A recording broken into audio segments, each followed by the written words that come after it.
Dollar. Dirt and money, no soul. Had to go and get it, ain't no time to kick it. Got a stack of flip for my foes. Dollar. Please tell me you can hear me. Don't turn your back and don't neglect me. Just let me know if you need me. Dollar. Let me watch out for my partners. Keep my money long, get my team strong. Let me run away from my problems. Yup, what's good, original crew, man? We're back. Hey, we got another Rotten Mango. I sat down with a killer, which is crazy. Have you ever sat down with a killer? Hey, actually have a conversation with someone who has killed somebody.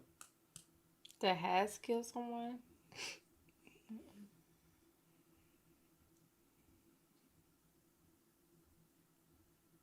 Now, I have sat down with people who have actively, have attempted to kill someone.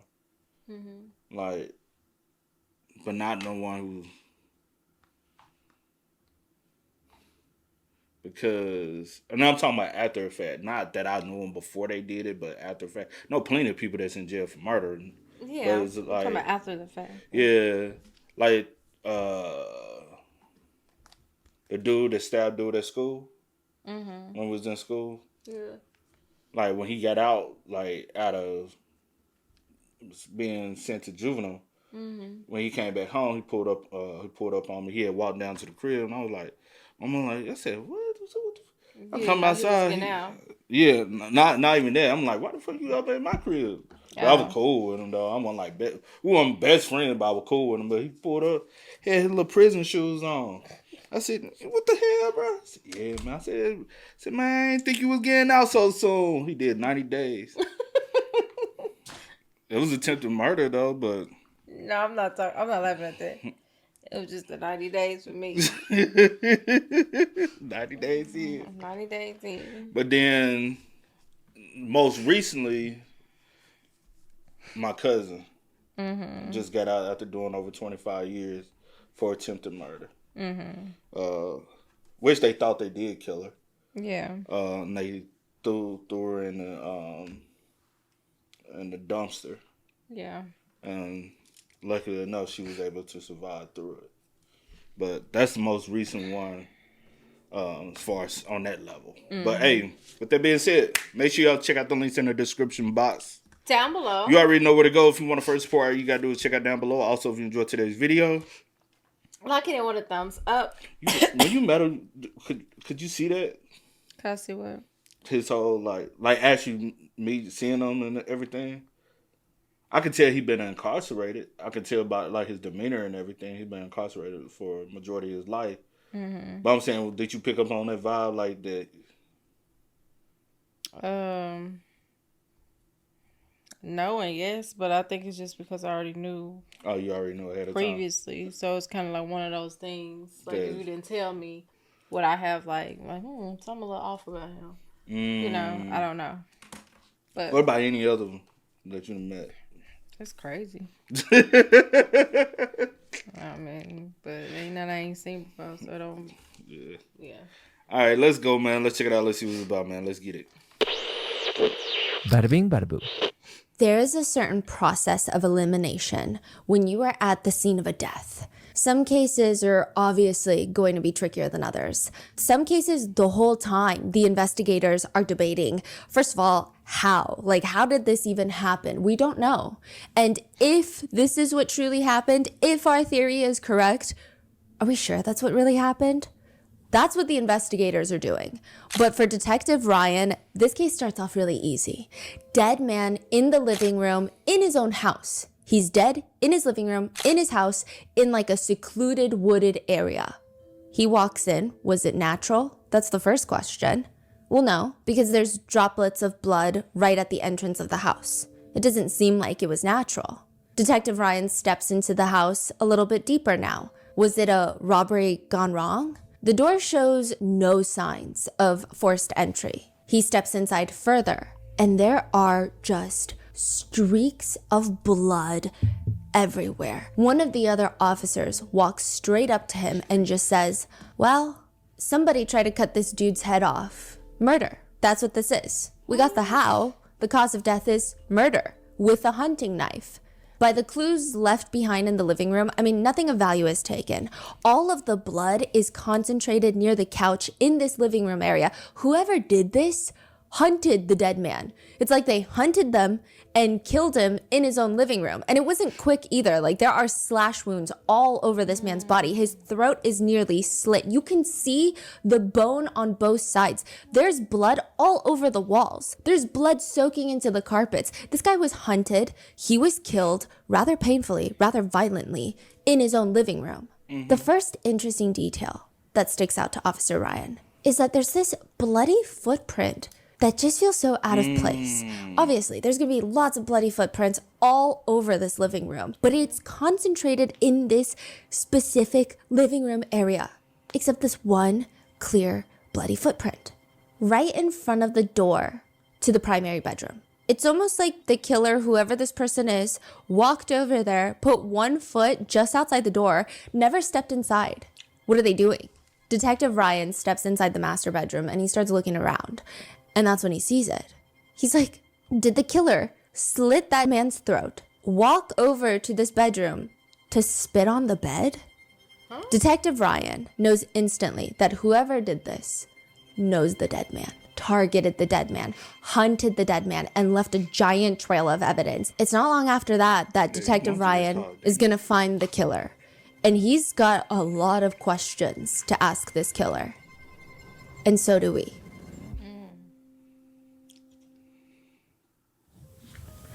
Can you take us to when we're to grooming animal? Yeah. CSA, please don't hesitate to say. Okay. Can you take us to when we're in the car after you kill Dennis? He out. I was bleeding severely. I had a severe wound. Speaking to my buddy in the passenger seat, I was not even thinking about getting away with it. I was thinking about stopping the blood flow. Did you have a hole in your hand? I did. I put a knife right through it, severed the ligaments and tendons. How long was the knife? It was a hunting knife, so they're about 6 inches long, 8 inches. And that was also the murder weapon? Yes. Did you take the murder weapon with you or did you leave it? Took it. And there was blood everywhere. Was it coming from your hand or was it someone else's blood? A mixture. Did you feel the need to get rid of the blood? I had a glove on, and when I got back to my house, I could wring out the glove. It was just pouring out of me. And it was everywhere in my garage. First question, it's not none of that shit. How the hell you out? We probably gonna get. Cause this is 100% premeditation, and this is 100% life without the possibility of parole. I have a lot of questions as well. We have Cause you just said I had gloves on. Mm-hmm. That to me already indicates that I came over here with the intent. prepared. And it was everywhere in my garage. Can you walk me through the hole in your hand? See, it wasn't straight through the hand. It was down this way and out this way. So it went the whole length.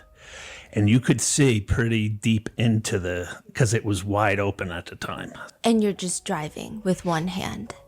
I had the glove on at the time, so I couldn't see it until I got back and standing in my garage, pulled the glove off. And then I was like, oh boy, we got a problem. Did it hurt? The hole in the hand? Yeah, but I was full of adrenaline and cocaine and alcohol. I wasn't fixated on the pain. No, the pain didn't bother me at the time. The next morning, police are surrounding your house and you pour a glass of Chardonnay. Yeah? How many police officers are outside trying to arrest you?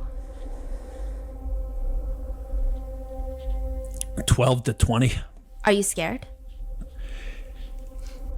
I'm thinking life is over. Your attorney describes it as horrific crime scene photos after you left Dennis's house. Have you seen those photos? I have. Did you feel anything when you saw it?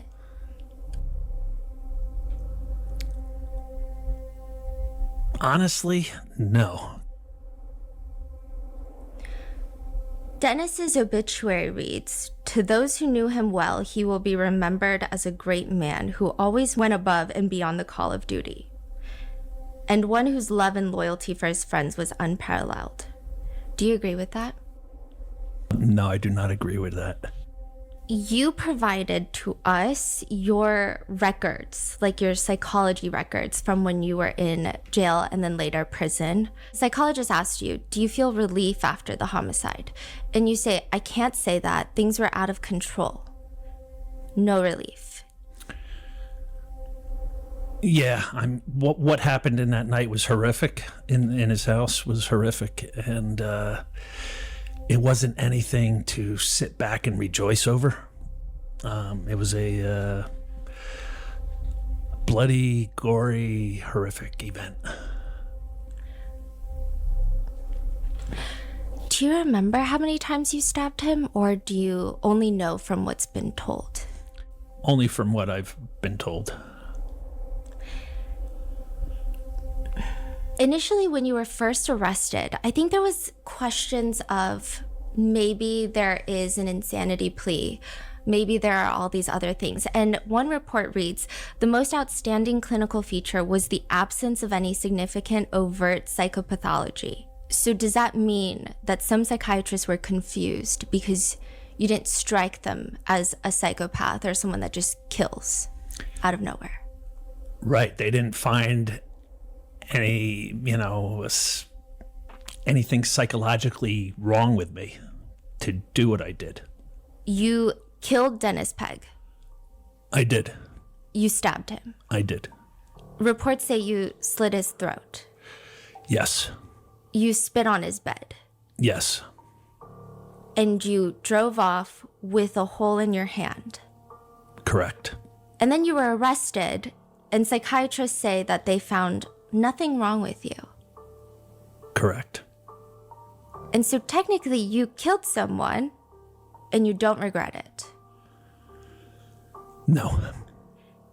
And everyone in town, while you're in jail waiting for a trial, a plea deal, waiting for whatever fate has in store, everyone in town has free Clark stickers on their cars. People are writing articles. People are selling bumper stickers that say free Clark. They were everywhere instantly, like in less than a week's time. Why did you kill Dennis Pegg? The short answer is he was a monster. What's the long answer?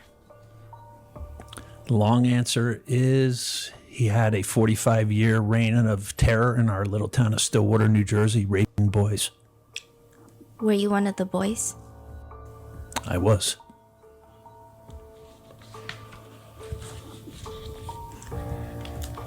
I was reading in your memoir, Scarred, you were born with a hole in your heart. I was. Just a defect in my heart. And the doctors monitored me for the first 6 years of my life. And they told my parents we were down to a 6-month window to operate to repair it. And so you had the surgery and you have a scar that you call a zipper. You know, with all the stitching, it looks just like a zipper. I know in the beginning when you were a kid, you were bothered by the scar. Is that something you're still bothered by? No, I've come to make peace with my scar. So, okay, what was your first impression of Dennis? I know in your memoir you talk about how he came over and he offered you $1 to touch your scar because it was the thing that your parents were doing to try to get you to be proud of your scar, was to show people for quarters. Right. You're going back, to 1971 to have open heart surgery as a 6-year-old child. Open heart surgery today is still a risky endeavor. So they were extremely proud of me for surviving this. I was in Mount Sinai Hospital in New York City for a month straight. And they were so proud. They just wanted to show me off to their friends. And they thought a neat way to you know, when you're a kid, you just want to fit in with all the other kids. Yeah. I had something now that made me stick out from everybody. So they just thought it would be a way to get me comfortable with it by showing it to their friends and collecting a quarter. Dennis Pegg was a family friend. He was my brother's boy. I had a brother who was 6 years older than me. Jay. And he was my brother's Boy Scout leader. And we had a lot of land where we lived in New Jersey, and he would hunt on our land with my father and brother. I wasn't old enough yet, and my parents owned a restaurant back then, and my father put on big Sunday night meals, and he would come every Sunday and have dinner with us and tell stories about. He worked at the county jail as a sheriff's officer, and he would tell stories about there. Do you think that he targeted your family to get close to you guys, or do you think he genuinely was just friendly with your parents? Targeted. Predators have to win over, one, they have to win over their community so nobody would ever suspect them. Two, they have to win over the family. And then last, they have to win over the victim. Can you tell me about the moment that he saw your scar? It was just a couple months after I had the surgery. Everybody in my family was in our backyard, and I came inside to get a drink and watch cartoons for a minute. And Dennis came to the front door, which was right next to our den. And I heard his voice, and I bounded up. I loved Dennis. You know, I just thought he was great. He always had his gun on and a badge. And I let him in, and he asked where everybody was. And I told him everybody was out back. And he said, let's sit in the den for a minute. And then he said, you know, hey, I got a quarter. Can I see your scar? Didn't think anything of it. Lifted my shirt, showed him. And he said, I've never seen a scar so raised up like yours. I have keloid condition, so my scar is pronounced. And he goes, how about I give you $1 if you let me touch it? I couldn't possibly think of, in my little 6-year-old mind, of any ulterior motives he would have. And I said, sure, Den. And he took his big, meaty fingers and he ran them up and down my scar. And then he went below my scar line to like my belt line. And he was just probing and saying, is your stomach sore from the surgery? And I'm like, no, not at all, Den. And he's like, okay. He's like, this has to be our little secret. He goes, if you tell your parents that I gave you $1 for touching your scar, we can't be buddies. And I'm like, I can keep a secret. So when he's like probing and touching, did it just feel like, because you had just gotten out of surgery, did it just feel like another adult that's maybe making sure you're okay? Yeah. Is that the feeling? Yeah, and I had, like I said, there wasn't one thought in my mind that he could have any other reason to touch other than he cared about me and my well-being. Throughout the book, you describe him as having meaty fingers. And I know a lot of cases that we cover, a lot of victims remember specific sensations or very specific scents even. Is that something that you like remember distinctly as meaty fingers? Like, yeah, he was a big hulking guy, and I was a little tiny kid back then. When I say hulking, he was probably 265 pounds and just one of those big, beefy guys. Him touching my scar stands out so pronounced in my mind, and the visualization of his big, meaty fingers is like ingrained in my memory. I wish I could scrape it off and remove it, but I can't. It's like ingrained in there. I'm assuming that's a worse memory than the actual open heart surgery. Yeah, it's he like ruined my open heart surgery, ruined my scar. I hated my scar because what would happen later on.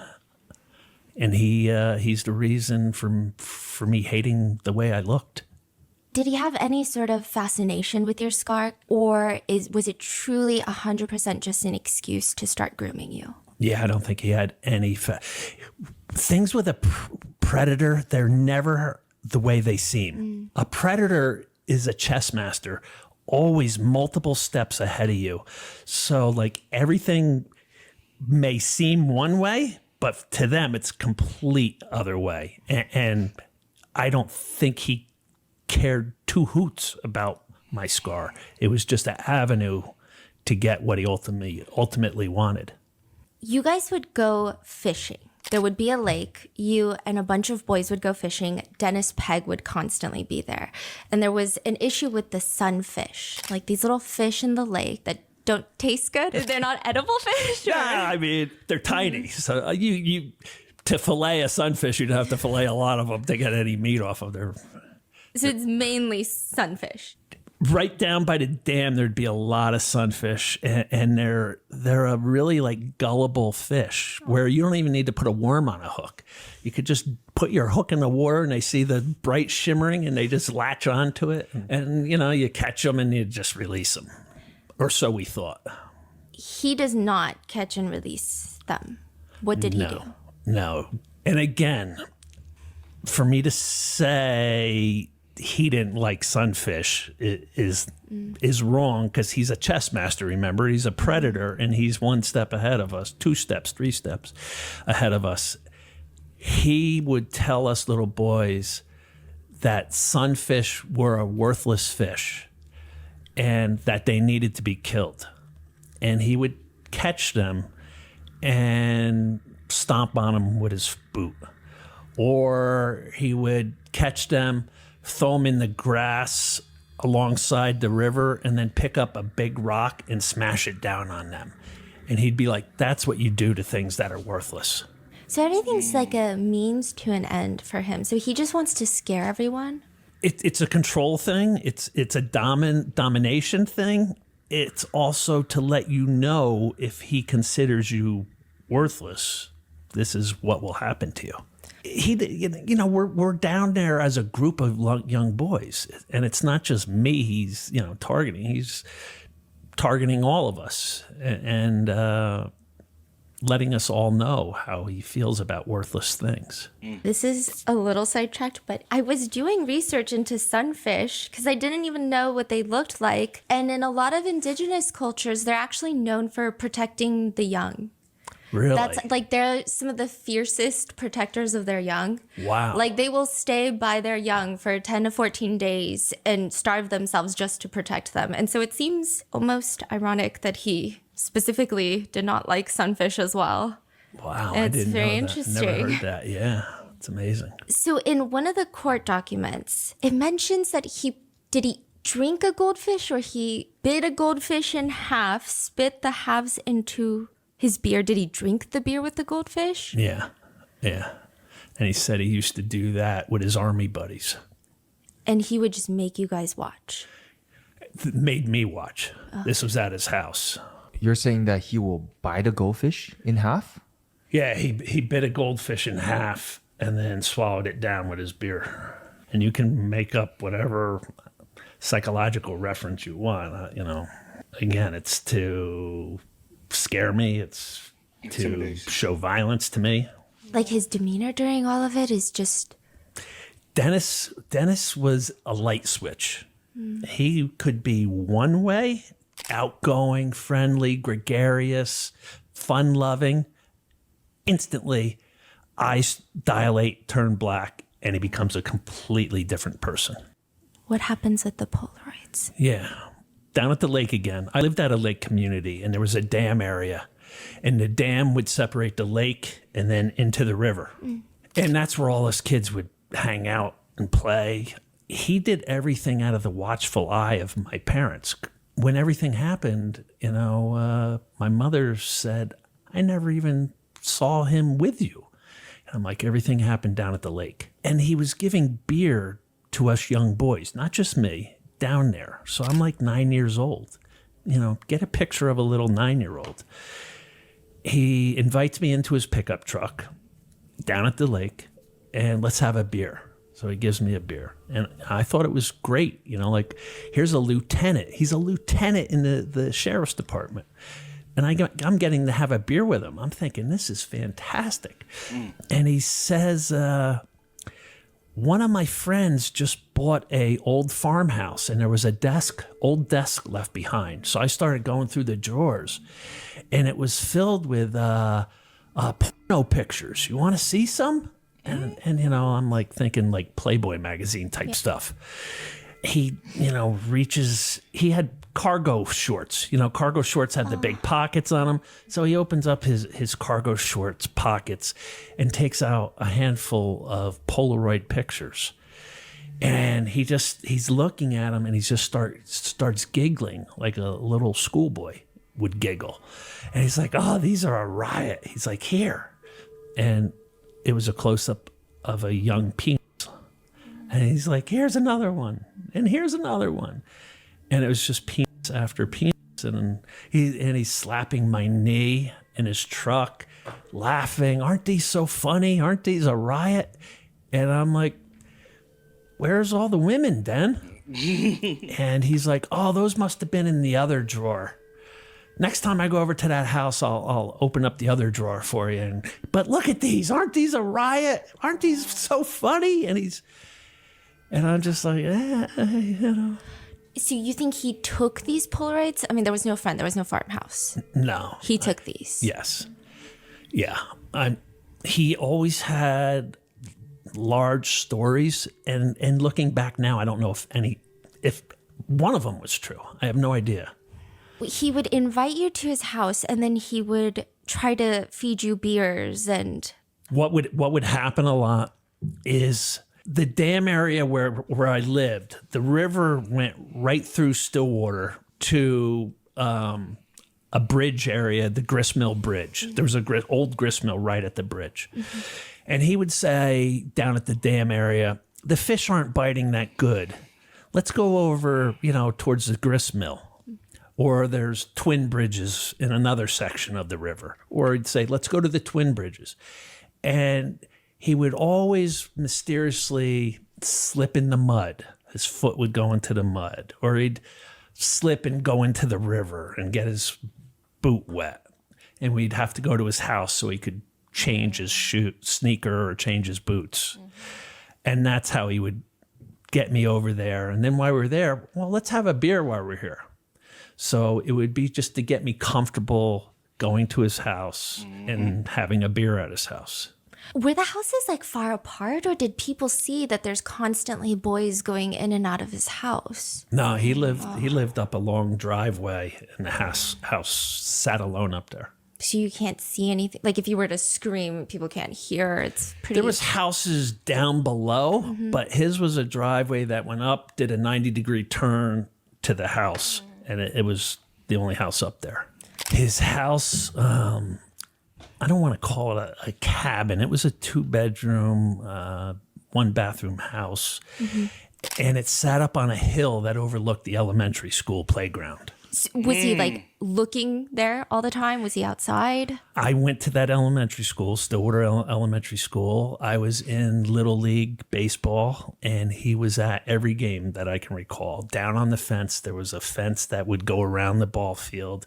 He would be down there. He would come around the fence to the bench where we'd sit at and grab your shoulders. Oh, great job out there. Great job. Just always down at the playground with the young kids. No one thought it was weird? Because he doesn't have kids of his own, right? Not married, no kids.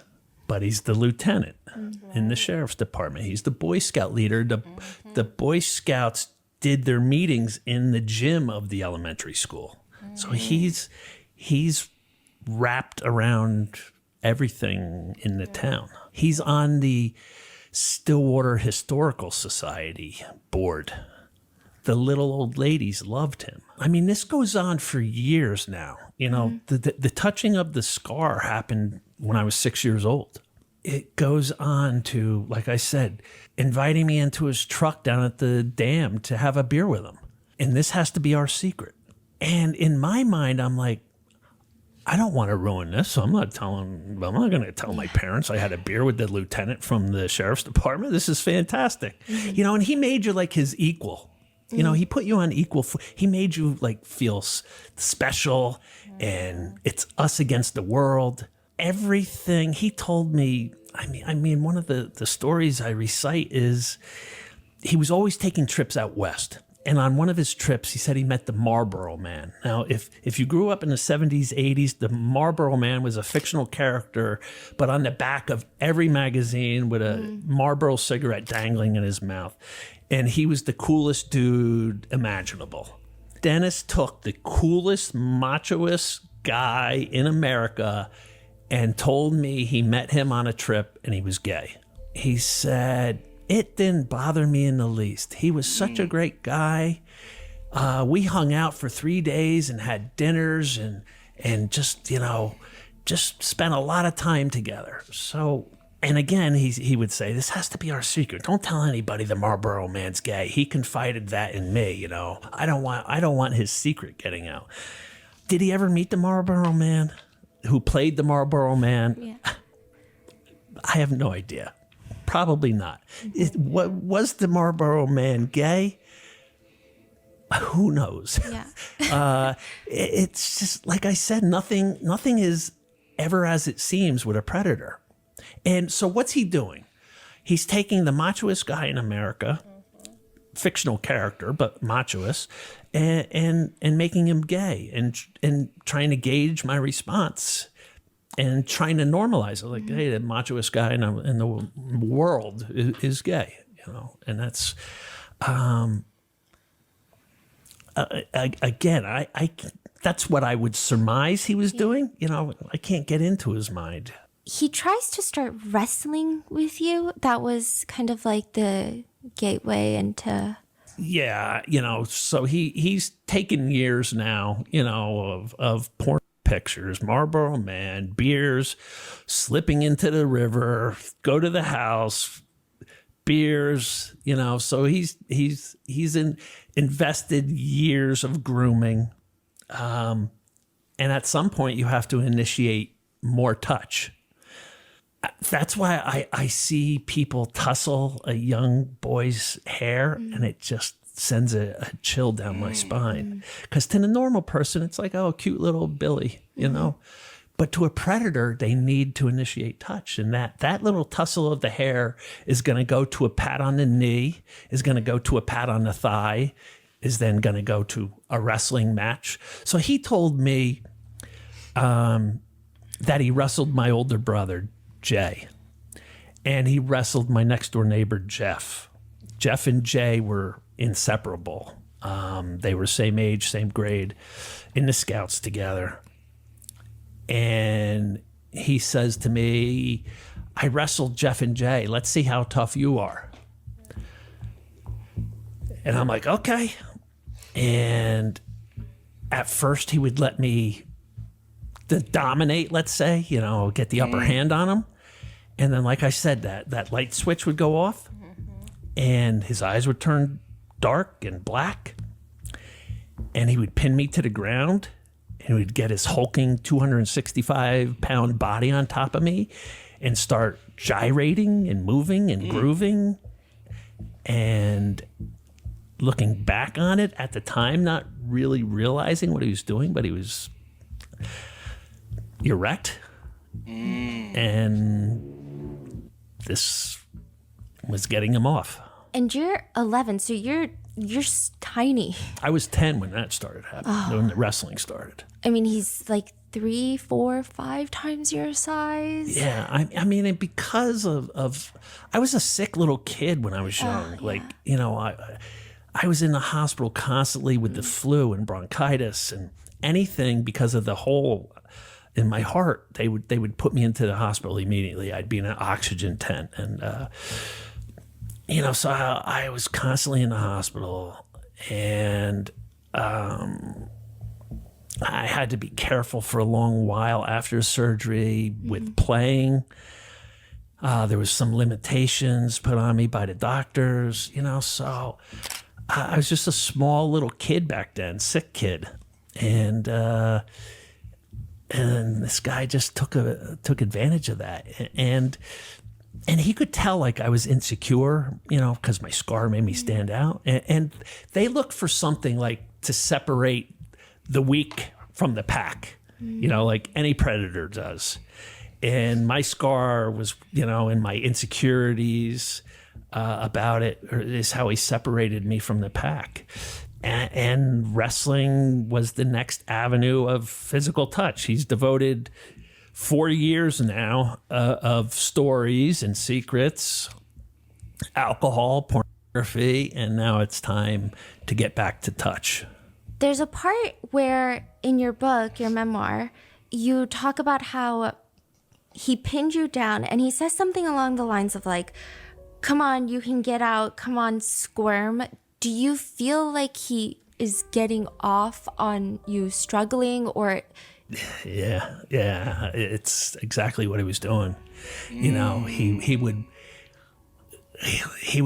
get me down, you know, like I would be in the dominating position on top of him, and then all of a sudden the light switch goes and he would get rough with me and like sort of throw me down, my 10-year-old body, throw me down and get on top and be commanding me to try harder to get out. Squirm more, move more, you know, because he's wanting me to move against him and what he has going on. He comes over for Christmas. What does he get you as a Christmas present? I had a Boy Scout hunting knife, is what they were called. And he brought me a whetstone sharpening kit to sharpen the hunting knife. And over him drinking, you know, a glass or two of eggnog at our house, he taught me over the next hour, you know, keep the blade at, you know, an 18-degree angle, how to drive it, you know, across the stone, you know, the oil you got to use, and then he would have me do it, and taught me how to get a perfect blade on my hunting knife. And that was something I kept perfectly sharp my whole life. The hunting knife? Yeah. What happens when you're 12, and what happens to Dennis's dog as well? I know that there was like a hunting ploy excuse of like, you're going to pretend to be shot in the woods because my buddy shoots everyone without thinking. So at 12, he concocted this whole big hunting ruse of having a friend who just aimed and shot without knowing if it was safe to shoot. Mm-hmm.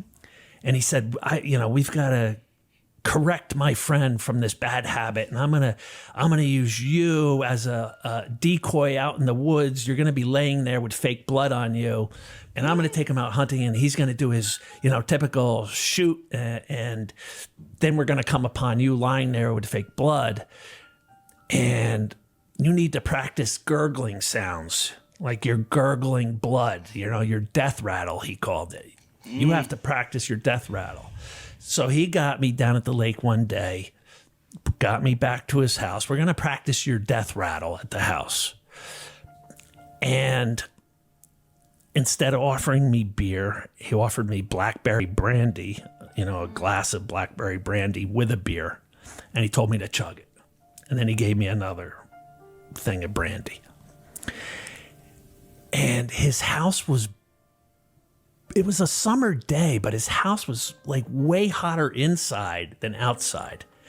And in my adult mind now, looking back, I'm like, did he have his heat on? Did he like purposely turn his heat on in his house to make it sweltering, knowing what he had concocted? Like I say, with a predator, you never know what they're thinking. So his house is boiling. We're sweating. He wants me to lay down on his bed to practice my breathing. And it goes to, it's so hot in here, let's just take our shirt and pants off, our shorts off. And then it goes to, he's behind me, has me in a bear hug, and me. And I'm screaming, I'm crying.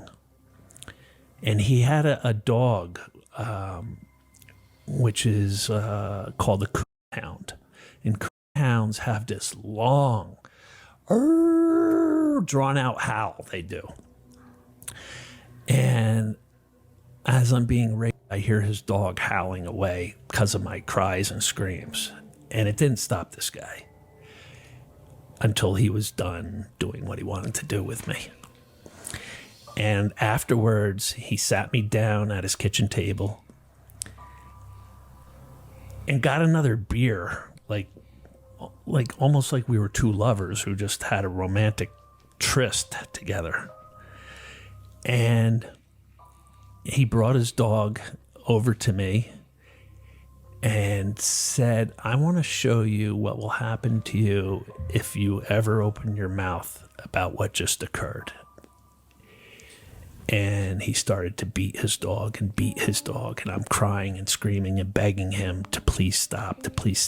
And he wouldn't until the dog lay in a heap at my feet. Now, I was just contacted just 2 days before this interview by a gentleman who, when he was 17 years old, needed a place to stay, and he stayed at Dennis Pegg's house for 6 months. And he said it was the most bizarre 6 months of his life. He said the guy was a complete freak. He said one thing that happened, though, is now, when he was 17, he's 10 years older than me. I would have been 7 back then. When he me would be 5 years later. Mm-hmm. So this dog would be 5 years old. And this guy said Dennis got this hound puppy when I lived with him, and it peed on the rug, and he beat the puppy so bad we had to take it to the vet to save its life. So even as a puppy, he beat it for simply doing what puppies do and peed on a rug. And then this is the same dog 5 years later that he beat and probably killed in front of me. You never saw the dog again? No. And a lady, a female guard who worked with him at the jail, told me how Dennis came in one day all distraught that his beloved hound dog Duke died. And we all gave him hugs and tears, and we all loved dogs. We were all dog people. And she goes, I am horrified to think that's because of what he did in front of you, that he killed Duke. It says in your book that you felt guilty over what happened to the dog. Is that? I felt he only did that to Duke because of my cries and screams. And if I hadn't cried and screamed during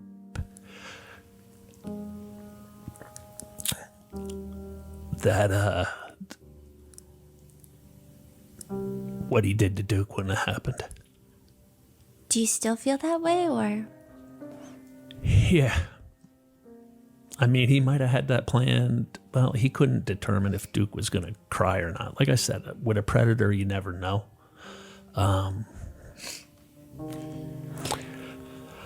But yeah, I still feel guilty for Duke.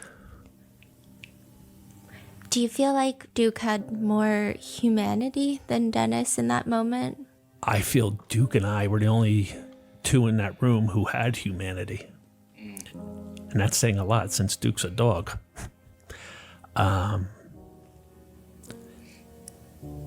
Dennis, I feel, lost his humanity a long time ago. As soon as you dedicate your life to hunting children and them, you really can't say you have humanity. That's pure evil to me. If you're going to define what the devil is really the guy with a smile on his face who's charismatic, outgoing, friendly, charming, who everybody loves, who's involved in all these organizations, who's on the historical board, but who's only doing those things to fool people of his true nature. what changed after that day? My life was forever altered after that day. True. My whole trajectory in life changed that day. Nothing would be the same. I would tell myself that talking about what just happened would be reliving it, and we were never going to do that. We could just bury this down deep inside and go about our life. I convinced myself that that's what I could do. I led the most exhausting life because I would crank on a smile to the world. And inside, I was completely broken and destroyed. And I went through that way my whole life until I couldn't keep it up any longer. How many years passed since you're 12 and then the day that you see Dennis Pegg at Quick Check? I was 45 when I saw him at the Quick Check. So you're talking 33 years. 33 years, he's probably still hunting kids. Yes. And then there is a day that comes where you effectively hunt the hunter. You step into Quick Check. What happens there? It's like a gas station. It's a convenience store. Yeah, this one was just a convenience store. They have gas stations now. They're a lot larger, but this was just a convenience store in a little like 4-store mall. I'm getting a coffee. I'm at the coffee island making a coffee. The front door opens. I think it had a bell on it, so it made me look up. And I look up, and I look into Dennis Pegg's eyes. He sees me, and he yells out to me, "Hey, how are you, buddy?" And He still like the fact that he still recognized you after all these years. Yeah. I wonder, because that's in my head. Like that's the first encounter. I wonder, was there any other encounters that happened? Yeah. I wonder, did he cut cold turkey? Cut him off cold turkey, or did he continue to come around and kind of monitor you, kind of for like could be intimidation tactics of, hey, you better not say nothing type of. Or did he continue to have a relationship with your family? Yeah. I wonder with that, but because for him to recognize you after all these years, and that's weird in itself as well. But instantly start going into a panic attack. I can tell just by the way he said, "Hey, buddy," that he's going to come over to me. I had seen Dennis around our town over those 33 years. I recall once in a bar after college, me and my buddies were in a bar, and as soon as we ordered a beer, I get a pat on my shoulder, and it's Dennis Pegg. And I chug my beer, and I tell my buddies, we're going. There's no shame. No remorse, no shame, no guilt. Yeah, the predators, they don't ever show that. So I had seen him around town, but it had been probably 10 years since I saw him. And what was different this time in that Quick Check, which completely unraveled me, was that he had a young boy by his side, probably close to the age he me at, and that young boy called him the same nickname Dennis used to make me call him. And I heard that nickname, and I saw that young boy, and it just ripped open everything for those 33 years that I told myself I could bury down and go about my life. When he would touch me, I would freeze. I would stiffen like a board, and I felt my muscles it's like a paralysis. And I felt that coming on me, and I felt it hard to breathe. And the thoughts in my mind, just like your mind starts swirling where you can't even think. And I'm like, I got to get out of here before I completely freeze. And this guy grabs me, and I just left my coffee and whatever stuff I had on the island there, and I ran out past him. We sort of shoulder bumped a little, and he's like, "Where are you going? Where are you going, buddy? Come here." And I ran out, and I hopped in my truck, and I sped out of the parking lot, and I went down the road, and my life unraveled. Just completely unraveled. Do you think you saw yourself in the little boy? Is that, or you just felt protective of the little boy?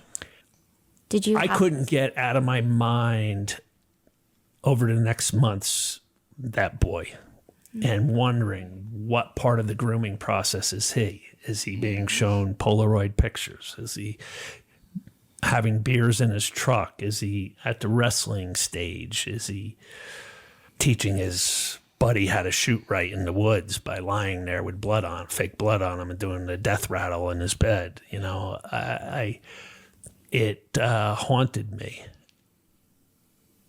I couldn't even work any longer. Like, I was in business with my brother. We had Tire Automotive Center, and I walked out one day, and I just couldn't go to work anymore. I was having to drink before work just to go into work. You know, instead of filling my coffee mug with coffee, I was so out of sorts. I'm filling it with alcohol, and I'm doing other drugs. So I walked out of the business with my brother, and now I've got free time on my hand, which is never good when you have trauma. And I've got Dennis Pegg in the forefront of my mind. I've got that little boy in the forefront of my mind. And I had zero coping skills throughout my whole life. Like mindfulness, like all these foreign terms, I never incorporated it, you know. I just dove headfirst into drugs and alcohol, like literally around the clock. Just one drug on its own wasn't enough. So I'm just taking any drug I can get to try to numb myself, to try to block the thoughts from. You start unraveling after Quick Check, but then there's a guy that you see smirking. Who is this guy? You see him smirking on TV. What happens? Yeah, I was in bad shape. You know, I wasn't sleeping much because of all the pain I'm doing. And I put on my TV, and it's Jerry Sandusky, the start of his molestation trial. Jerry Sandusky was one of the coaches at Penn State University, and he was running a football camp for young boys, and over the course of years, decade plus, molesting boys at his football camp. He was finally facing trial for that, and his trial was starting on June 12th of 2012, and I saw him on the news get out of his lawyer's car and smirking and buttoning his coat jacket. I don't know what else to say. And I just started yelling curses at my TV and spitting on my bedroom floor because I saw Dennis Pegg as him. I felt Dennis Pegg was never going to face justice. It's like a similar smirk that they have? Is it Yeah, you know, they can never let their guard down. They'll never apologize to you. Like, victims always reach out to me and say, I want to go confront my abuser. And I'm just like, don't. You're going to get re-abused because they'll never give you the answer you want to hear. It's not worth your time. And so they keep that air about them. Dennis Pegg in that deli like calls out to me like we're best friends. I'm a victim of his. Like, what are you doing? Like, and Sandusky's getting out smirking as his trial's starting. Mm-hmm. And that just infuriated me. I spent the rest of the day out with a couple friends drinking. And me sneaking drugs, you know. I got to go out and make a phone call, you know, in my truck. I'll be right back. So, and I'd go out and do coke and pop a Xanax. And I stopped at an Italian restaurant on the way home that night. I was meeting a buddy at my house who I had lent money to, and he was going to power wash the cedar siding of my house and stain it as repayment. So I was meeting him at home, but I stopped at this Italian restaurant, and there was a guy in there who burned me on a business deal, a motorcycle deal. I took out a $33,000 loan to have him build me this custom motorcycle, and he took the money, my money and a couple other people's money, and closed up shop in the middle of the night, then left town, and all of a sudden here he was in this Italian restaurant. So I went up to him and had words with him, and he was with his family. So I said, out of respect for your family, I'm not going to take this any further, but, you got to pay me, And he just told me to get lost, So I get home and I tell my buddy about seeing that guy. And, we unloaded the equipment first, and we're having a glass of wine at the kitchen table. And my buddy goes to me, that guy's got to be number one on your hit list. And it's been 33 years since I was, and I've never told anyone. And for whatever reason, I couldn't stop the words coming out of my mouth. I just said, actually, he's number 2 on my hit list. The piece of garbage who me as a young boy is number 1. And there it's out for the first time. The air was like heavy, like time stopped. The clock stopped on the wall. And we're just like, you and I are sitting across from each other on a table, and we're just staring at each other. And he's like, are you for real? Or are you messing with me? So this is the first time in 30 years that you tell anyone? Yeah. To be exact, 33 years. Yeah. You tell Bob, it just happens. You don't even decide. It's not like... Yeah, it just came out before I could even stop my mouth from speaking. I was just so tired and exhausted and beaten down from drugs, and seeing that other guy inflamed me at the Italian restaurant, and it just came flying out. Who is the first to talk, you or Bob? Bob's, as I recall, is the first to say, are you for real? And I'm like, yeah, I'm for real. And then he's like, who is he? I'm like, he was my Boy Scout leader. And where did it happen? When did it happen? So I'm just saying, and he's like, where does he live? And I'm like, he lives 2 miles from here. And I think at that point I said to him, you know what, it's time to go confront this guy. Ever since seeing him with that boy in that quick check, I've just been haunted, and I'm like, it's time to go confront him. Now, Dennis Pegg, he had retired from the sheriff's department, but he was still the firearms instructor. Everybody in law enforcement has to get recertified with their handgun every year, and he was the firearms instructor for 2 counties, Sussex and Morris. So every cop, every sheriff's officer had to go to him to get recertified. So the guy was a complete gun nut. And I told Bob that, and I said, we ought to take something with us. I gave Bob a steak knife, and I went under my bed to where I kept that Boy Scout hunting knife he taught me how to sharpen, and I grabbed that. Now, Stephanie, basically this was a suicide mission. A steak knife, a hunting knife, against a guy who had 33 guns in his house. Shotguns, rifles, and over a dozen handguns. If you were doing what he was doing for 45 years, you would think he would have a gun at the ready under every table, on every armrest, on every couch cushion. You would think my time, I'm rolling the dice here 45 years in. I better be ready. So it should have been a suicide mission when I went there. What did Bob say when you made that suggestion? I just handed him the knife, and I said, I'm going to go get my hunting knife. And that was pretty much it. It wasn't, it wasn't like a long, drawn-out thing where we're crossing our T's and dotting our I's, and this is how this is going to happen, and that's how that's going to happen. It was just I'm like, let me just go confront this piece of garbage, and we'll take these with us.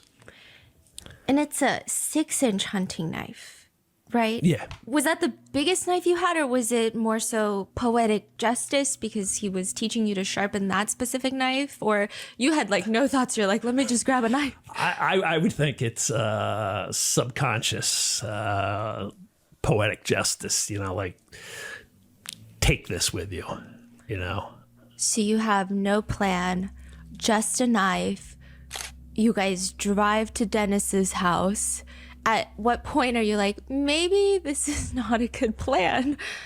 No, just like I said, he had a long driveway. It had a 90-degree turn in it. Bob pulled up there, and at the 90-degree turn, stopped, went up the driveway. His front door was open, and there he is sitting. Like he had a storm door. It's a summer night, so the storm door's shut. I mentioned earlier, like the definition of a devil. Well, to me, it looked like the devil sitting in his lair. That's all I saw.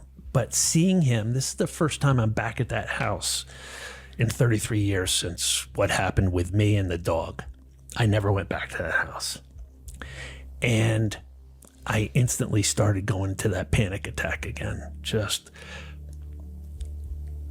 breathing got real hard, and I feel like rigor mortis in my muscles. And before I completely froze, I walked up to his door, that storm door, and ripped it open, broke the hinge. And I'm standing in his doorway. It's 9:30, 9:45 at night, and there's somebody you ripped in your doorway who just ripped open your door. And he casually looks over his shoulder at me and goes, "Hey, how are you?" And it just seemed like the most incredulous thing to say in that moment. But again, they can never let their guard down. Like a normal person would like get on their hands and knees and start praying like, "Oh my God, I wronged you. I'm so sorry. I know why you're here. Please forgive me. I'm sick. I need help. Come in. Let's talk." No. Or is that what he was expecting him? Because I think a normal person thinks one would be like that. But they're not a normal person. You get what I mean? So in my mind, you would think, hey, you got this victim here right in front of you. You know what you did. You see me, it's dark, it's nighttime. The way I storm inside your home. A sane person would be, you're going to repent. You're going to be like... Apologetic. No, I wasn't looking for apologetic. I was looking for... I was trying to say, is empathetic about the situation? Same difference, though. But... you would like that's your same mindset as what you expect to happen out of this situation, but you can like the emotions and the emotion triggers of an insane individual is totally different. They don't respond to certain things the same way. Also, I wonder how old he was when he died. Let's see, what I'm saying. He was 68. 68 at the time of his death. I wouldn't think he would be a little criminally insane. I mean, not criminally insane, more like mentally, like age where he's like possibly got dementia or something like that. Because he recognized you in everything. So he's not like ill or anything at this age. Because every time you say, "Hey, buddy," or it's that his, "Hey, buddy, don't forget what I ever told you." You get what I'm saying? It's because every time you see him, he makes sure you acknowledge. I can't tell you what it is, or because I don't know what goes on in their head and like why they are the way that they are, and but he's always lived this facade of a life. Like everything has been a facade. Like he said, he puts on this smile and he's friendly to everyone, and he like hide behind the smile and hide behind, at the time, him being a sheriff and being the Boy Scouts leader and being the gun instructor and being over the historic whatever other thing he was on, whatever board. Like, you have all of these, things under your belt and accolades and stuff like that. So you hide behind all this stuff, and everyone loves you, and you just like Mr. Goody Two Shoes type ass. Yeah, and it's kind of like, and sometimes I wonder, like, in your head, is this like, because you know what you've done. Are you looking for like who's the real you? No, that's not what I'm looking for. I'm more so like it. I don't know. It just baffles me because you hear that a lot with like people like that like when do they these type of acts. Yeah, they do these things, and then they just like they expect for you to either forget it or for you to be like, hey, I like that you feel like you didn't do any wrong, or I don't know what it is, and they do that like act like nothing ever happened, or still come around and just like being all like we cool and cordial. Like, no, like it. I don't know. It bothers me. And that's when I say, in the mindset of a sane person, we expect them to respond like that. But we also got to realize their responsiveness, the way their brain is wired, is not of the same. Like, you catch me in the act of doing whatever, I'm automatically pleading, I'm sorry, don't, like, you know what I'm saying? I didn't mean, that's the same individual. Whereas you stealing something, you doing something, you ain't got no business. I apologize. You know what I'm saying? But it's like the brains of a psychopath, or, well, I don't know. He wasn't never diagnosed with anything, but just a crazy mother. You're a monster. Yeah. Say that. No, I'm just saying, somebody crazy on that mentality aspect of it. I don't even think they even know how to respond in a human emotion. Like, you get what I'm saying? They don't have the same emotions. They don't feel remorse about certain things. They don't. It's hard to. But coming and smiling in my face like you didn't. Because it's like, hey, I did. You didn't hurt me. You didn't scar me. To smile in my face. Because that's the reason why, like, I do, like, when I find out about this, I try to deep dive and because I'm trying to see if there's a comparison of any nature of some sort, right? I'm trying to see if there's a pattern. And it's like, in their eyes, hey, I only did it one time to you, man. Get over it, bud. Like, hey, it's part of life. Everybody gets screwed over some type of, you get what I mean? But it's like, no, bro, it's not right. But in their mind, it's like,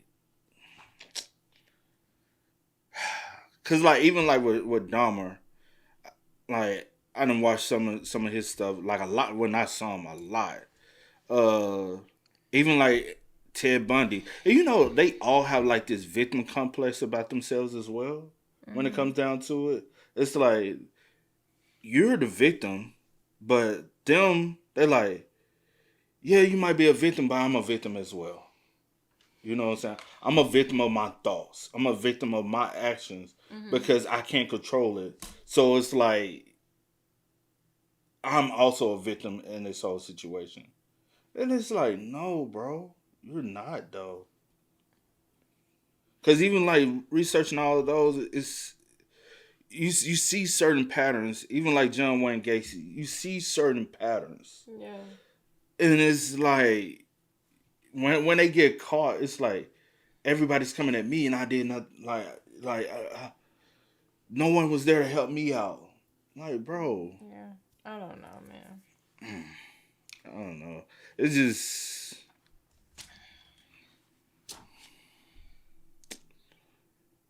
but I ain't gonna hold you. After this, I probably will be looking more into him, because this is the first time I ever heard about him. Do you think if he did that, anything would be different? If someone's down on their hands and knees praying at you, begging for forgiveness, I would think so. Yeah. So he just says, hey. Do you think if if Dennis did fall down to his knees. Everyone is different, right? But if like it's not going to take away what you did, right? Yeah. But maybe that's the only thing. But the fact that you don't acknowledge it, you act like it didn't happen. You smiling in my face, you see me, you patting me on my shoulder, you touching me, like so many things, so many emotions, right? I don't think that it would like. Of course, it's not gonna, like I said, change what you did or take away from what you did because the damage is done, right? Mm-hmm. But for you to at least show just an ounce of forgiveness, remorse, or just like, hey, I'm sorry, I know what I did was wrong. I don't know, like, I feel like it's not going to change the situation, but I don't feel like maybe he would have took his life, but I can't say that for sure. You know what I'm saying? Because maybe you would have said something that wasn't right, or you probably would have said something that made it seem like it was my fault or the reason why you did what you did, and that would have triggered me. Like, I don't know. So I can't. Yeah. Because everyone is different, and everyone is looking for something different, especially when it, So I don't know. I say, just by the action of him going there, I think subconsciously, his subconscious knew that it was going to happen. Mentally, he wasn't prepared for it to happen. But subconsciously, I think that's the only thing because he allowed it to bother him so much, where the only way for him to escape is Dennis is no longer here. Because even the notion of, I gave my friend a steak knife, I went and grabbed the hunting knife that was given to me by Dennis. Also, I went with gloves on. That small, like, you don't. It's summer night. You don't just do that. You know what I'm saying? And even because he went there with a rage and anger, and this whole thing has been on his mind for months. When you allowing something to boil at you like that, it's like you gotta. I'm just saying, if I just truly wanted you gone, I would have been dead. I had 33 years to do this. No. Oh, well, I ain't even gonna say 33 years. But when I got to like a certain age, right? I know the triggers from him seeing him at the store with the little boy. That was because if he had just saw Dennis at the store, it would have triggered him. But not to that degree, because he had seen him around town, right? So, but it was the little boy that looked like him when he was that age, and everything came back. Mm-hmm. It always come back when you see him, but it's the fact that, oh no, okay, I gotta stop you because I got you. To answer your question, I don't know. I don't know if it would have changed anything. I don't know if he would have still took his. I don't know. I can't say. Let's just say this. Dennis did fall on his knees. He begged for forgiveness. He does all this, right? And you decide to, okay, I forgive you, and I'll leave. What prevents Dennis from continuing to messing with the other little boy? What prevents Dennis from doing these actions on others? Continue. Just because he apologized and you gave him forgiveness, he's like, okay, dang, one person forgives me. All right, let me go do it. And then when they show up on my doorstep, I'm gonna just fall on my knees and ask for forgiveness to this person. And then they're going to let me. So now he knows that's all I have to do for you to forgive me, and I can continue to get away with what I've been doing. I think so. Yeah. So he just says, hey. How are you? What happens next? We all have two faces. The face we show the world and the face behind closed doors. I've been showing the world that one face, and no one for 33 years has seen the face behind closed doors. Dennis is now going to see my other face. The face filled with rage. The face filled with hate. The face filled with anger. And I said, "Hey, how am I? Let me show you how the hell I am." And I raced across his room. He stood up, and a violent struggle started. I started slashing at him with the knife. He started punching me. A violent, bloody brawl ensued. At one point, he connected with he's still this monster hulking guy. And he connects with a square shot to my jaw. And as I'm falling down, I grab his shirt to keep from falling down. And I bring the knife down, and that's when I'm holding his shirt, and that's where it goes straight through and straight out and into his skin, just a little. We continue going at it, and I mean, we're talking minutes here. It's not like a long, drawn out thing.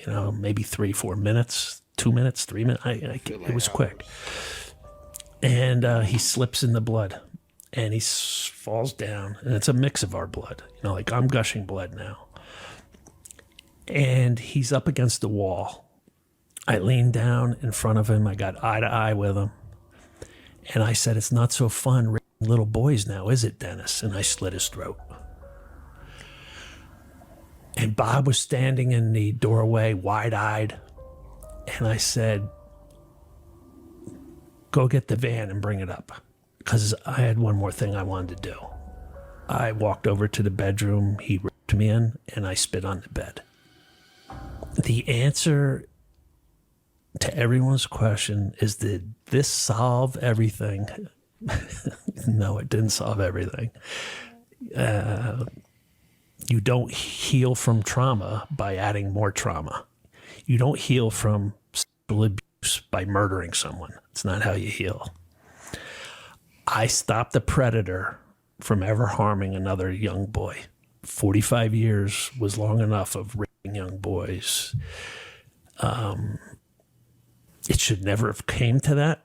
It would be uncovered that multiple boys over the years had come forward and filed lawsuits against him, and he got out from every one of them.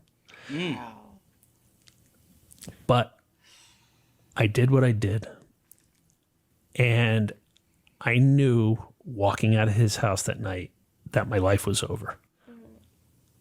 You can't have the wound I have and just show up at a hospital and be like, "I was cutting a steak and drove a 6-inch hunting knife through my hand and severed all the ligaments and tendons. I need help." Did you think about doing that though? I knew it wasn't an option. I just knew things were never going to be the same again. So at no point during this altercation, and I know minutes are brief, but at no point he doesn't apologize. No, there was just, the only words he said was, "Hey, how are you?" And throughout the whole attack, he made like a high-pitched squeal. He never uttered a word like "stop," "let's talk," "don't do this," nothing. There was no words, just a high-pitched squeal. Like a wounded animal almost. Not one other word other than that initial thing when I was standing in his doorway. Did you feel like you're in control of your movements at that time, or did you feel like you're watching from the outside in, or you're just like on autopilot? What is that? Yeah, I definitely wasn't in control of my movements or any. It was like something had taken over my body, and man. Would I be honest if I said I had an out-of-body experience during that? No, I wouldn't be honest. But it was like that. It was like looking at this reel going on, and just like, that's how when I look back at it, like I can't believe what happened. I can't believe that I got to that point of brokenness to go do that and potentially flush my whole life away just from never healing from trauma. It's keeping the secret and not addressing it and not trying to grow from it or heal from it or learn from it or do anything other than let it just poison my system for decades. And that's what it did. And that's the part that I look back on now. And I just like, man, I probably would have died of a drug overdose. And everybody would have been like, oh my God, Clark had a great education and he was so popular. And what did he go die of a drug overdose from? I mean, that's where my life was headed. Are you saying that even when you killed Dennis, you didn't even feel a moment of relief? No, there was no relief because of the wound I had, because of how gory and horrific killing someone was. Again, I don't view Dennis as having humanity, but it hurts your soul to kill somebody. It's not therapeutic in any way. It's not healing. Like, it damages your psyche. It damages your soul. It hurts. And I had to be completely broken to go do that. Do you have nightmares about it, or No. you never think about it? No, I don't give him. Again, if I killed an innocent person, That's different. that would haunt me. If I killed a human, that would haunt me. I don't view Dennis as an innocent person or a human. Why did you walk to the bedroom? That was to go spit on the bed he raped me in. At what point were you like, I'm going to spit on this bed? Hey, Like, was it just like... I don't know what came over me. Like, you know, again, it's not like Bob and I sat at the kitchen table, like across from each other like you and I are. And I said, yeah, after I do this, and this, then in my bloody footprints, I'm going to walk to the bed. He spit me on, or me on and spit on the bed, you know? So like, I don't know what possessed me to go do that. It's something to just bring things full circle and to a closure. I needed to do that. Did it bring closure? I thought it brought complete closure, like, to my life and his. Like, there was 2 deaths that day. The life I had been living up to that point, I could never go back to living the way I was. And I literally thought, I forfeit the rest of my life. I'll either kill myself or spend the rest of my life in prison. I forfeited any healthy, happy life to just put an end to his reign of terror. That's what I thought. It's interesting because, like, when I'm reading your memoir and going through that moment, because, I mean, the way that it's written, I feel like I'm there. I'm obviously not experiencing, like, the depth of emotions, but it feels I'm there with you. It almost feels therapeutic when you spit on his bed. And it's, like, kind of interesting because I know you don't advocate for people to do and follow in those steps, but it just... I guess it was relief for the reader. There's some sort of poetic justice in doing that. Yeah. Yeah. Like this I think if everybody, and it's a lot of everybody's, if they could spit on the bed they were raped in, they would want to do it. Yeah. You have a hole in your hand. You drive home, and you say you need to tell your mom. What is the thinking behind that? You're telling your mom because you don't know what's going to happen next, or? Yeah, my mom had just come up from Florida. You know, welcome home, Mom. Oh, man.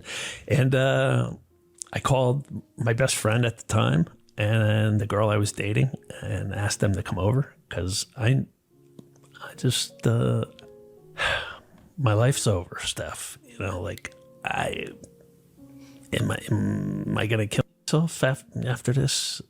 Or am I going to spend life in prison? It's one of those 2 things. So let me say goodbye to my buddy. Let me say goodbye to my girlfriend. And let me get my mother up and say goodbye to her. Because this isn't going to turn out good. And your mom she's 80. How old was she at the time? Yeah, like 81 maybe. And so your plan is, I'm going to wake my mom up, tell her goodbye. But your mom's plan is, I'm going to clean up the blood and we're going to run. We're going to get away with murder together. Yeah, Mom's like, we're getting away with murder. She was, man. I guess it's good to laugh about it now, right? So she wakes up and you tell her what happened. You still don't tell her. The thing is, I couldn't even tell her then that I was by Dennis. I still couldn't. I couldn't bring it out. And she was like dumbfounded. What? Why would you go do this? Why? And I said, to avenge a lot of other kids in this town. And she goes, still, why you? Why are you the avenger? Why? I don't get it. Why? And I couldn't tell her, like, for raping me too, Mom. I still couldn't say it, even though I told it to my buddy earlier. She, You know why? Like, in certain situations like that, I feel like people would think, like, if I tell my mom that this happened to me, right, then some parents will walk around with, like, guilt. Because how did I allow this man in my home around my kids, and I didn't pick up on those signs? I didn't pick up on what the changes, because I'm sure he showed signs that he changed right after that situation. But as a parent, you're like, now, why didn't I see this? Why didn't I? And now you're trying to replay everything. And it's like a parent can guilt themselves. Yeah. And it's like, but it's not your fault. But then they're like, no, it is my fault. Because I should have been more aware. I should have paid attention to this, and this, and this. But like you always say, well, a lot of times, a parent only knows so much.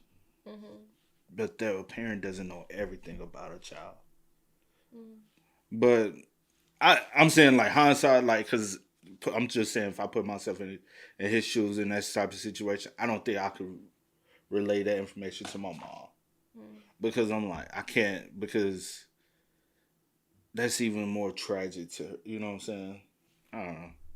I'm just trying to make some sense of why he wouldn't tell his mom. Even though I told it to my buddy earlier. She helped me upstairs. I wrapped my hand in duct tape, which fixes everything. So I wrapped it with paper towel and duct tape, and took a couple Xanax and went to bed. And my mother went downstairs and started scrubbing the floors all night long to get the blood up.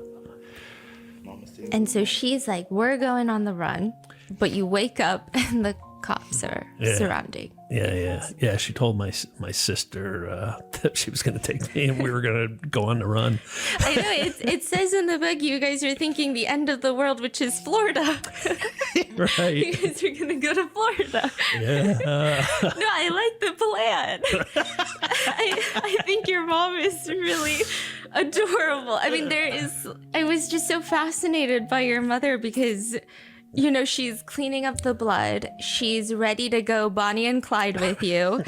And then the cops come the next morning. They've got on the loudspeakers.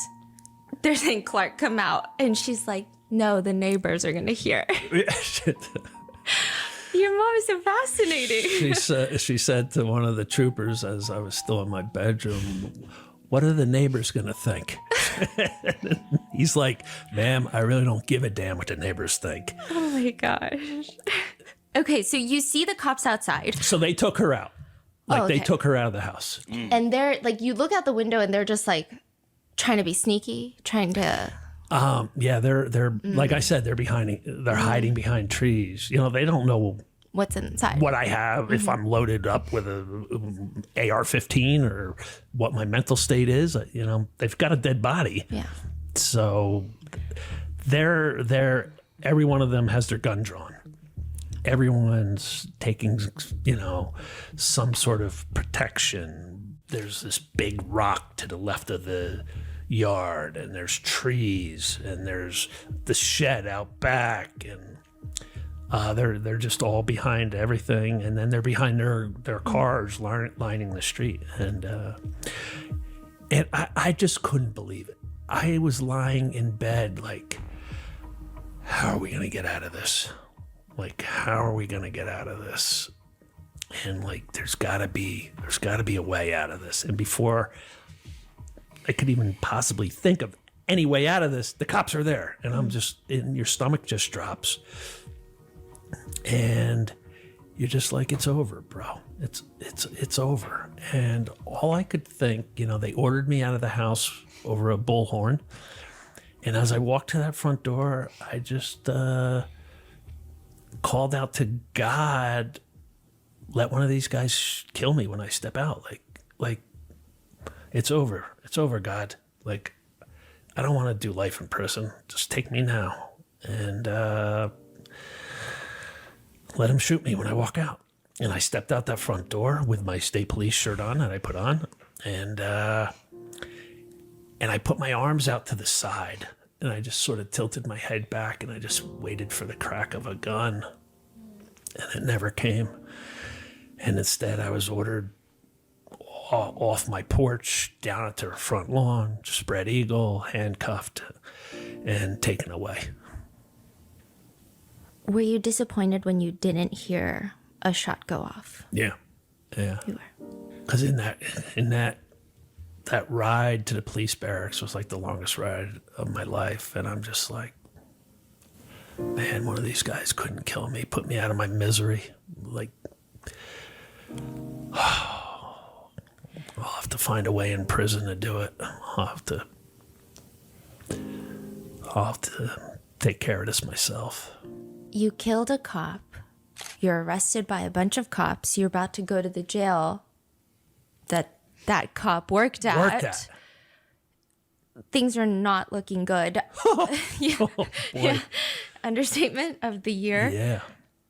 But there are some cops, some detectives who seem to... They give you some sage advice in that weird moment. What happens there? Like, what was the energy? Like, are all the arresting officers, do you feel like hatred dripping off of them because you killed a cop? Or do you not even notice what their energy is? What is that dynamic? Well, I'm thinking like I'm public enemy number one amongst law enforcement. I just killed one of their own. And yet at the state police barracks, this lieutenant, Howie Ryan, comes in and goes, I have to apologize to you. And I'm like, what are you apologizing to me for? Mm-hmm. And he's like, I've heard rumors about Dennis Pegg for a long time. And he goes, I want to apologize to you for never stopping him. He goes, but I can't arrest somebody on rumors. I need victims. I need cold, hard facts. And I had neither of those. And I apologize to you. And then he left the room. And at first, Steph, I felt, wow, that's pretty cool. And then I'm like, just started fuming. I'm like, even the state police knew. Everybody knew about Dennis Pegg and young boys. Everybody's got a story. The state police just admitted they knew. And yet I'm the one who just had to flush his life away and look at life in prison to stop him. Like, and they knew. And then I went from feeling good for a second, getting really pissed off for another second. And then I'm like, what's it matter anyway? I'm done. I'm done. When that cop, Howie Ryan, came back in the room, he could see that I had like mailed it in. He said, I could tell you were done. And he goes, something moved in me that even though you thought you were done, I didn't think you were done. And he said, look, I've got your DNA all over that crime scene. He was in charge of the CSI team that worked Pegg's house. He's like, your blood's everywhere. He goes, this isn't a whodunit. He goes, but that doesn't necessarily mean your life's over. My detectives and detectives from the prosecutor's office are in another room waiting to interrogate you. He goes, if you go in that room and open up your mouth, you could potentially destroy the rest of your life. He goes, I'm telling you right now, go in there, exercise your Fifth Amendment right, request a lawyer, and keep your mouth shut. Stay quiet. And I said to him, but I don't have a lawyer. And he goes, I'm going to take care of that for you. He goes, I'm going to get you a lawyer. And he left the room. And on his cell phone, he called one of the big lawyers in our county and said, I need you to fax over to the state police barracks a retainer for somebody, like, immediately. And the lawyer said, who is he and what did he do? And he goes, Clark Fredericks, murder. And he goes, okay then. And had a thing over in a couple minutes. So he tells you not to talk. Do you listen to him? I do. Right when you get arrested, it seems like the whole town is divided. A lot of people feel like you did this for very nefarious reasons. Other people start hearing what Dennis has been doing around town. Do you feel like at any point were there just dividing opinions? Did it feel like everybody had their own thought about what the motive was? Yeah, there was some vocal people on his side who were pro Dennis, who just like referred to me as a drunk drug addict who just killed a great man. You know, like yeah, I just woke up one day and said, Dennis Pegg, I'm going to go kill you for no reason. Before it like really started coming out about what happened, you know, because there were the little old ladies on the historical society that worked with him were like, he was such a sweet man.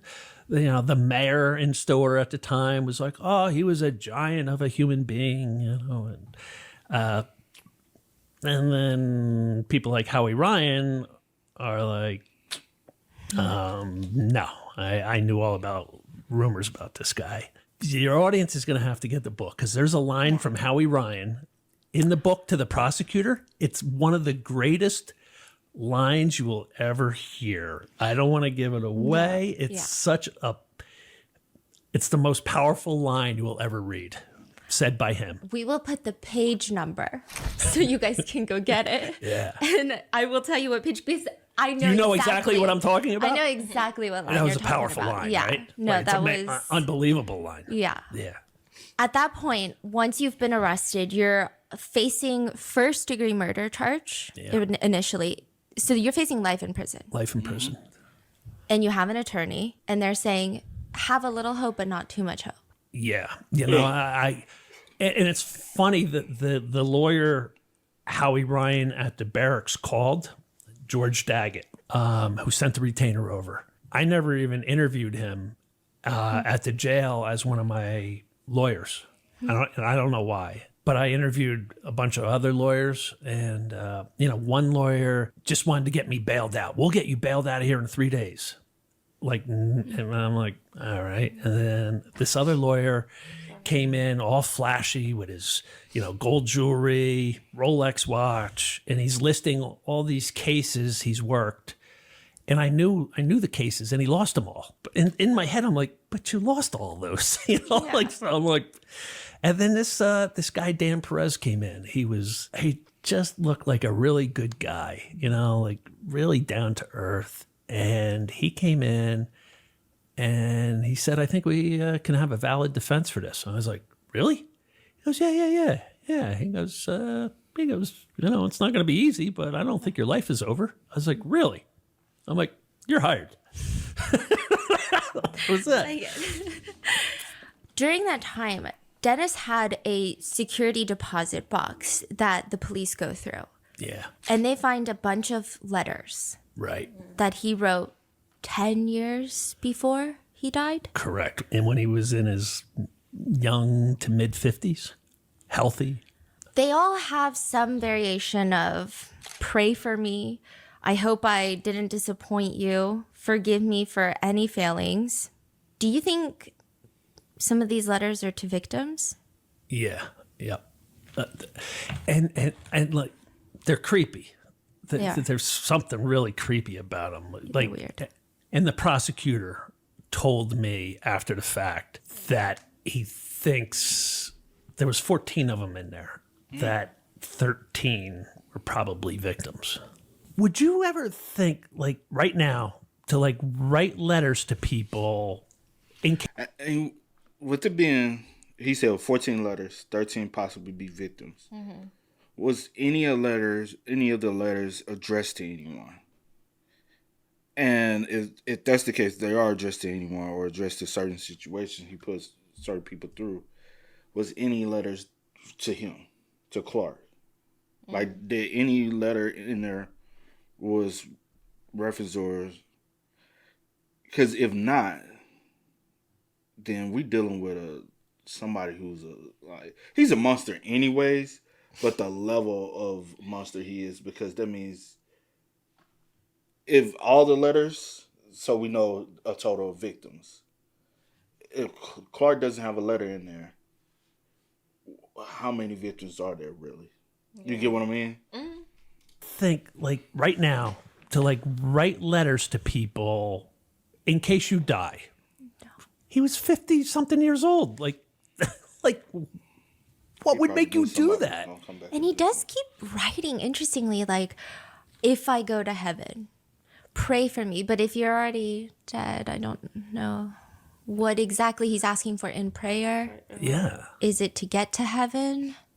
It's weird. Yeah, it was. I read those and it just like left me feeling yucky. Like, yeah. And then if you assume that they're to victims, like, I tried my best. I thought we were family. Forgive me for shortcomings. What are your shortcomings? How many victims do you think that he had?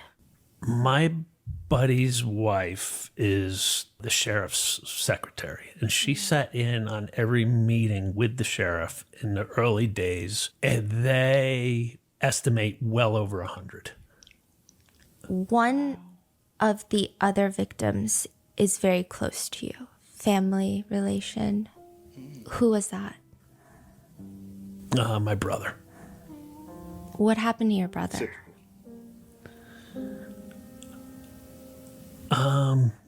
My arrest opened up my brother's Pandora's box. You know, like seeing that boy in that deli open my box up. My arrest opened my brother's box up, and my brother wasn't ready to face it. He wasn't ready to handle it. Didn't want to deal with it. You know, like I told myself at 12, we're just going to bury this and go about our life. Well, that's what my brother had done his whole life, and everyone urged him to get help, to see a therapist. And my brother did what I did, was to numb himself. And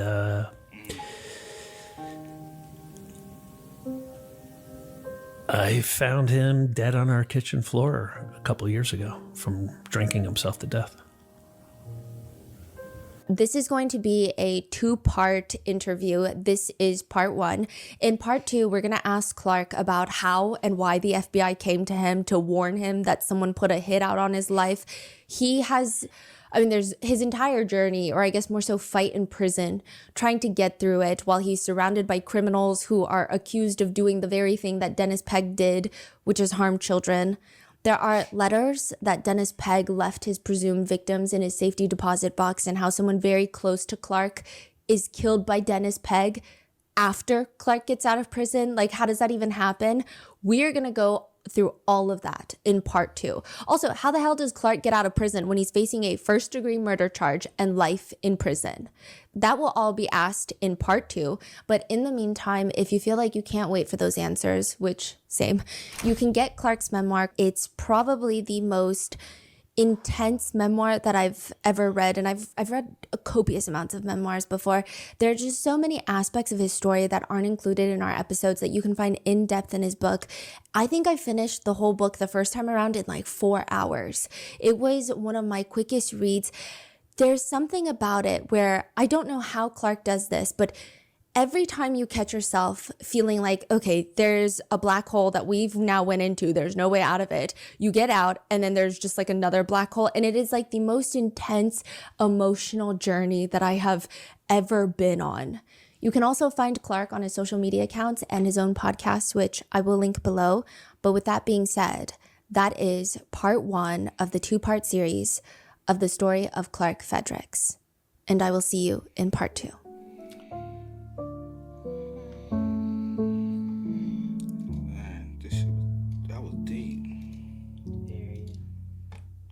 wasn't expecting it to be that deep, though. Not at first, you get what I'm saying? Traumatic, yeah, most definitely.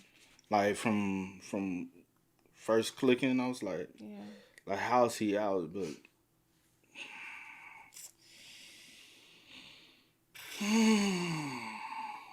I definitely will get those answers in part 2. yeah, Because I was wondering that as well, and just like the whole court proceedings and how everything went, and like so it was a lot, but it was a lot, but it wasn't all. That's crazy. Yeah. Y'all spin us up, man. Y'all let us know y'all thoughts about it for us in the comment section down below. But until next time, y'all know how it go, man. I do go by the name DJ New Kid. This is Sierra Nicole. We Are. We Out. No time to kick it, got a stack of flip for my foes. Dollar, dollar, dollar, dollar. Please tell me you can hear me. Don't tell your